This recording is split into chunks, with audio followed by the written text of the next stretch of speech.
আসসালামু আলাইকুম প্রিয় শিক্ষার্থীবৃন্দ, কেমন আছো সবাই? আশা করি বাড়িতে আছো, সুস্থ আছো, নিরাপদে আছো। আমি সবিতা রানী দে, সহকারী শিক্ষক, engineering university girls school and college.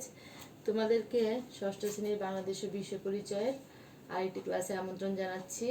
ক্লাসটি হচ্ছে নবম অধ্যায়ের এবং বাংলাদেশের পরিবেশ অধ্যায়টির নাম, পৃষ্ঠা নম্বর ৭৭ থেকে ৭৮। তো আজকে ৭৭ থেকে ৭৮ নম্বর পৃষ্ঠা আমরা অধ্যয়ন করলেই এই অধ্যায়টি শেষ হয়ে যাবে। আগে বলেছিলাম অধ্যায়টি ছোট, লেকচার নাম্বার 2 আমরা আজকে ক্লাসটি করব।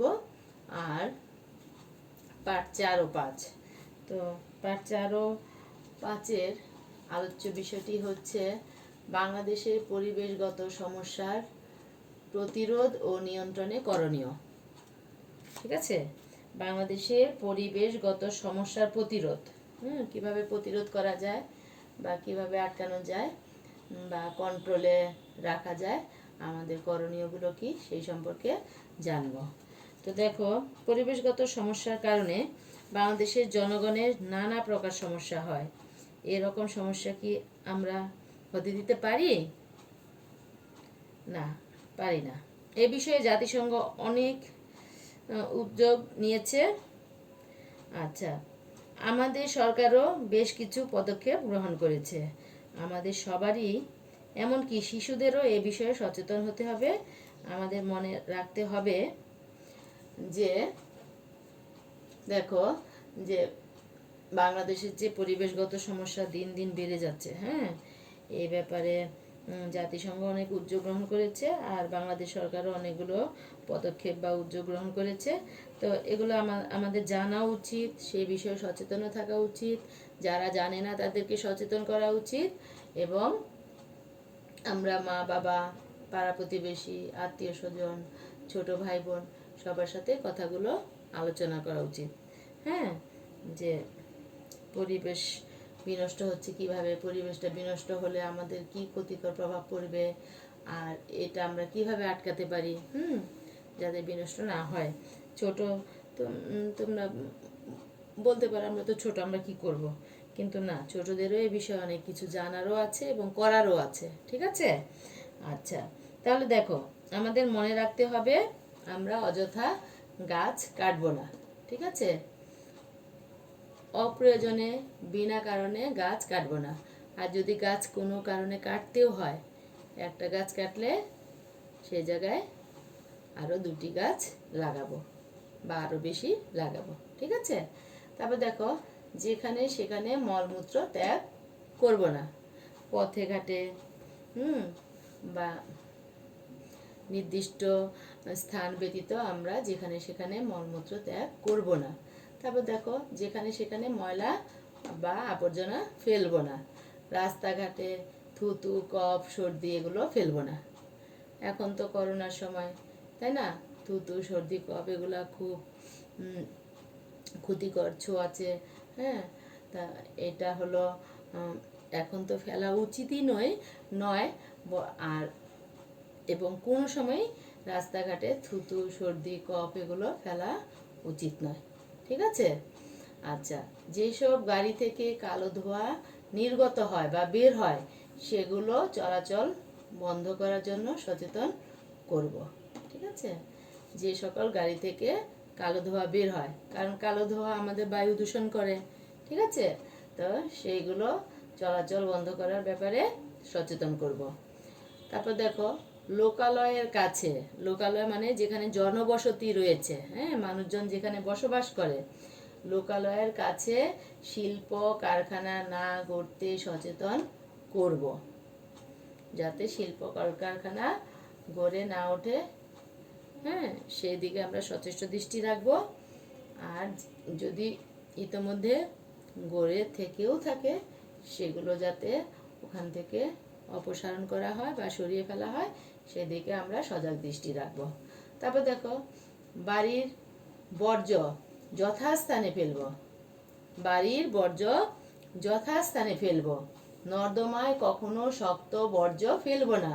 তাহলে বাড়ির বর্জ্য আমরা যারা শহরে বসবাস করি তারা আমাদের বাসায় সবার যার যার বাসায় সবারই বাস্কেট আছে, ময়লার ঝুড়ি আছে, তাই না? তো ময়লার ঝুড়িগুলোতে আমরা ময়লা ফেলবো। আবার ময়লার ঝুড়িতেও কিন্তু পৃথক পৃথক ময়লা ফেলতে হয়, ঠিক আছে? কিছু আছে তিন তিন ধরনের, ধরো 3টা ঝুড়ি থাকলো, 3টা ঝুড়িতে 3 ধরনের ময়লা ফেললাম।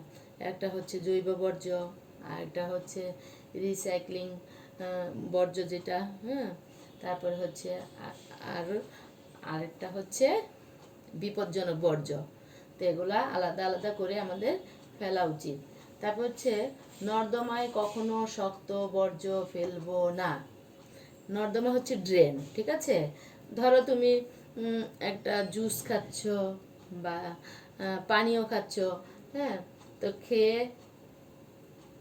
পথে কি ওই ওই পানীয়র বোতলটা ফেলে দিবে? ড্রেনে ফেলে দিবে? অবশ্যই না।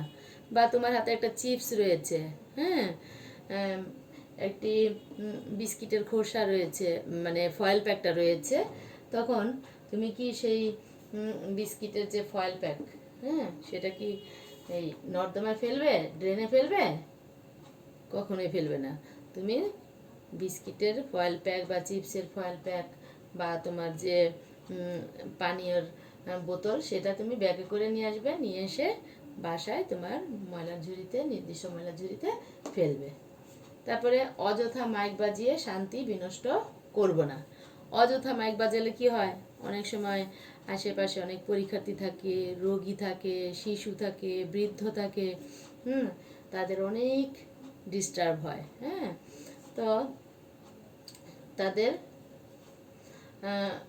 ডিস্টার্ব যাতে না হয়, বিরক্তিকর কোনো ঘটনা যেন না হয়, সেই দিকে আমরা সজাগ থাকব, সচেতন থাকব। অযথা মাইক বাজিয়ে শান্তি নষ্ট করব না। অনেক সময় গায়ে হলুদ অনুষ্ঠানে অনেক জোরে মাইক বাজানো হয় না, অনেক ডিস্টার্ব হয় না? পাশের বাড়িতে ধরো গায়ে হলুদ অনুষ্ঠান হচ্ছে, উচ্চ রবে মাইক বাজানো হচ্ছে, তাহলে যদি কোনো পরীক্ষার্থী থেকে থাকে তাহলে তার অনেক সমস্যা হয়, তাই না? আচ্ছা, তারপর দেখো, হাসপাতাল, শিক্ষা প্রতিষ্ঠান, গ্রন্থাগার ও অফিস এলাকায় শব্দ দূষণ করব না, ঠিক আছে? হাসপাতাল, শিক্ষা প্রতিষ্ঠান, গ্রন্থাগার ও অফিস এলাকায় শব্দ দূষণ করব না। পাহাড় কাটবো না। আমরা এর আগে পড়েছি পাহাড় কাটলে কি হয়, গত গত পার্ট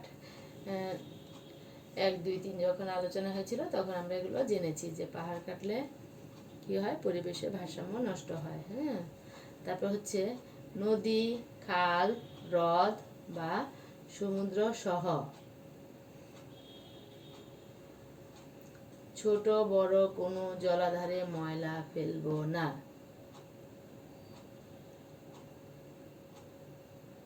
আচ্ছা,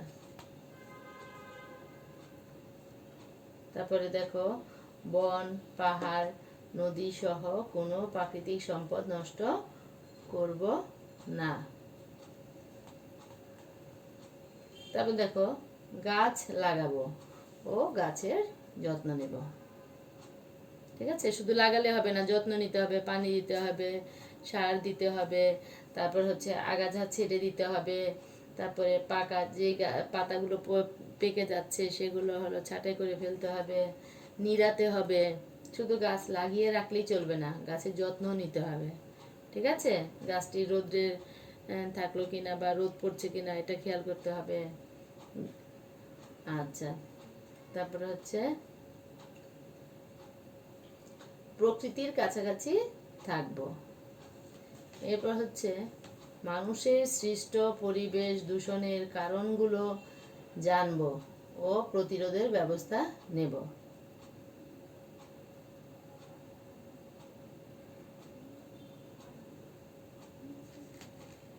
মানুষের সৃষ্ট পরিবেশ দূষণের কারণগুলো জানব এবং প্রতিরোধের ব্যবস্থা নিব। পরিবেশ দূষণের বেশিরভাগ কারণই হচ্ছে মানুষের সৃষ্ট বা মানব সৃষ্ট, তাই না? তাহলে সেগুলো সম্পর্কে আমরা সচেতন হব এবং প্রতিরোধের ব্যবস্থা নেব। উন্নয়নমূলক কাজে প্রকৃতি ও পরিবেশের ভারসাম্য রক্ষাকে অগ্রাধিকার দেব। কোনো উন্নয়নমূলক কাজ করতে গিয়ে আমরা যদি পরিবেশের ক্ষতি করি, পরিবেশের ভারসাম্য নষ্ট করি, তাহলে তো সেই উন্নয়নমূলক কাজটার কোনো মূল্যই থাকলো না, তাই না? তাহলে উন্নয়নমূলক কাজে কি করতে হবে? আগে যাতে পরিবেশ আর প্রকৃতির কোনো ক্ষতি না হয় সেদিকে অগ্রাধিকার দিতে হবে। তবে দেখো, নিজের খাবার, নিজের পোশাক এবং নিজের অন্যান্য জিনিস নির্বাচন করার সময়, হ্যাঁ, এবং ব্যবহারের সময় পরিবেশের ভারসাম্যের কথা বিবেচনায় রাখব।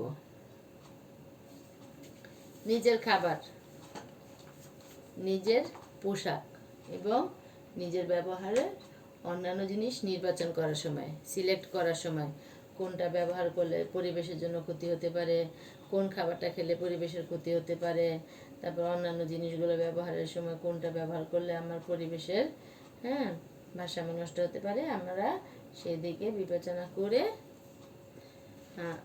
সিলেক্ট করব। ঠিক আছে? আচ্ছা, আর এখন দেখো, এটুকুই ছিল, হ্যাঁ, আমাদের পাঠ্য বিষয় এটুকু ছিল। তোমরা তোমাদের বইয়ে দেখতে পাচ্ছ। এবার বাড়ি কাজ নিয়ে নাও। আজকের বাড়ি কাজটিও পাঠ্যপুস্তকে তোমরা ষষ্ঠ শ্রেণীর ছাত্রী, আমাদের বাড়ি কাজ আজকেও আমি 2 নম্বর সৃজনশীলটা দিয়েছি, বোর্ড বইয়ের 2 নম্বর সৃজনশীলটা দিয়েছি। বাসায় প্র্যাকটিস করতে থাকো, হ্যাঁ। 80 নম্বর পৃষ্ঠায় দেখো, সরি, এটা হবে 80 নম্বর পৃষ্ঠা, 2 নম্বর সৃজনশীলটা 80 নম্বর পৃষ্ঠায়, পৃষ্ঠা নম্বর হলো 80 নম্বর পৃষ্ঠায়, এখানে 80 নম্বর পৃষ্ঠায় 2 নম্বর সৃজনশীলটা দেখো, আশা করি পারবে। ঠিক আছে? তাহলে সবাই ভালো থেকো, সুস্থ থেকো, পরের ক্লাসে দেখা হবে। আজকের মতো এখানেই বিদায় নিচ্ছি। খুদা হাফেজ।